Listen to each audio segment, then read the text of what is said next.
Okay, welcome back to my supply haul. As I said in my part one video, I had to split this up into two different parts because it was just really long, and I don't think anybody wants to hear about supplies that long. I don't know, maybe you do, and you'll watch them back to back. But anyways, uh, enjoy my part two of this haul. Now let's move to the Dollar Tree. Okay, so from the Dollar Tree, I got a whole bunch of these cute little boxes. I love that they latch. They're perfect size. They stack. They go so well together. So this one is holding all our pencils. See? There's our sheriff's office pencils. Ta-da! Tons of them. Also from the Dollar Tree, I got a pack of mechanical pencils. That's exciting. My kids have never really used mechanical pencils, but they prefer to write with sharpened pencils, and those always stay sharpened. So I'm hoping that will kind of fix the need to constantly be sharpening their pencil. So we got like 4 of these boxes. Also at the Target Dollar Spot, I found, and this was so fun, these little like games. So this one comes with this little arms and little shapes of different kinds, and you just stick it together and they can move and bend once they stick together. And they come with about 27 pieces. That includes the arms. So I bought 2 packs of those, and they really enjoy playing with those. I figured that's something that somebody can sit and just meddle with while we are reading. The other one is, they also had these little ones that look like gears, and you just stick the little notches together to, again, just create different designs. So I got 2 packs of those to combine together, and they fit perfectly in these little boxes. Also from the Dollar Tree, I just grabbed one of these boxes to hold manipulatives. So yeah, cute little pencil box for $1. I think they're like $1 at Walmart as well, so whatever. They also had this foam dice that's white erase. I have heard that it's better to write with wet erase if I can find a wet erase marker, so that when I roll it, stuff doesn't come off. But I was going to use this also for vocabulary, spelling, math, like multiplication facts, different things like that is my plan with this. If it's working, I might have to try and get another one. I found cute little wooden puzzles, and I got, this box is actually from Walmart, but all the little pieces fit in. So this, my 2-year-old can do this. She loves to do this, her little puzzles. So that's something for her to do. And those were just $1 each. Let's see, for my kindergartner, I got him some sticker puzzles. So each page looks the same. There's numbers 1 through that, but the stickers are different to create a different scene. They're all farm themed, but I've been wanting him to try some of these like sticker puzzle things, so I figured for $1 we would give this a go and see how he does with it. I also found at Dollar Tree these morning starters for kindergartners, and so it just gives them, each day they circle the day of the week, they do a little bit with the letter so that works their way through the alphabet, a little bit of sight word practice, so all and am, use the sight words in a sentence, match the number to the dice, and then count the chips in each cookie and write the number. And it just, little activities like that each day. And so I figured this is something good I can give him when I'm working with his brothers and I would like for him to do something. Because he's not gonna have as much work as they do, and every once in a while I may need him to actually do something instead of just go play. Most of the time he'll just go play, but this is something we can use. Okay, also at the Dollar Tree, I was really excited to find this, which is weird, but I got 2 of them, these little cups in their crafting section, if you can find a bigger Dollar Tree. The Dollar Tree near me doesn't have one, but the Dollar Tree on the other side of town has a really much bigger crafting section. So it just screws on and off like this. It's got this funnel, I don't know if you can see that, lid. Possibly my favorite part is that it snaps the little lid closed.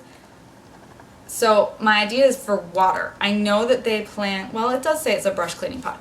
So my idea is to put water in it so that they can do watercolors. The whole point of the funnel is so that if it tips, not as much spills up. It's because it's going to catch around the edge. So hopefully that keeps it from being too much of a mess. I looked everywhere for these before I finally found them at that Dollar Tree. I was so excited. Weird, right? The things I get excited about. If my 18-year-old self could see me now, I think she might be a little bit ashamed. Okay, at the Dollar Tree I also found this cute little USA map puzzle. I've been looking for 50 to 60 piece puzzles because we don't have a lot of small puzzles in our house. We have little kid puzzles, 20 piece puzzles, and then we have 500 piece puzzles. And we don't really have anything in the middle so my kids have never really gotten into puzzles.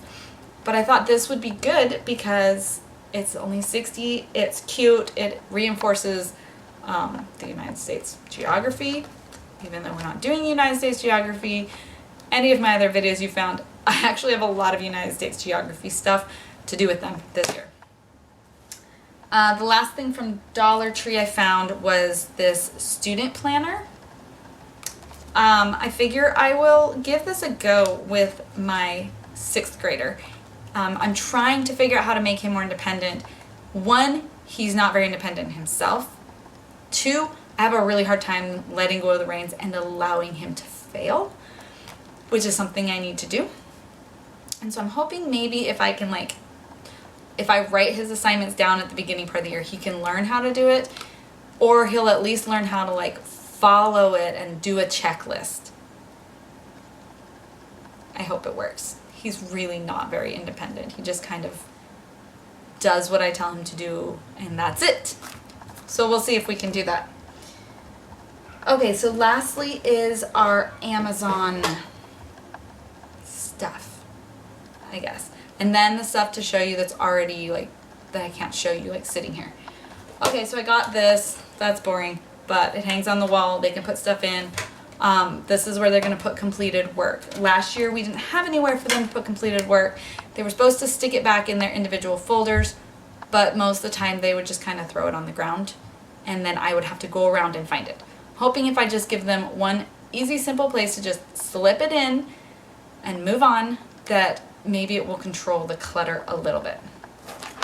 I got these lowercase magnetic letters, which I haven't gotten out yet because I don't want them getting lost.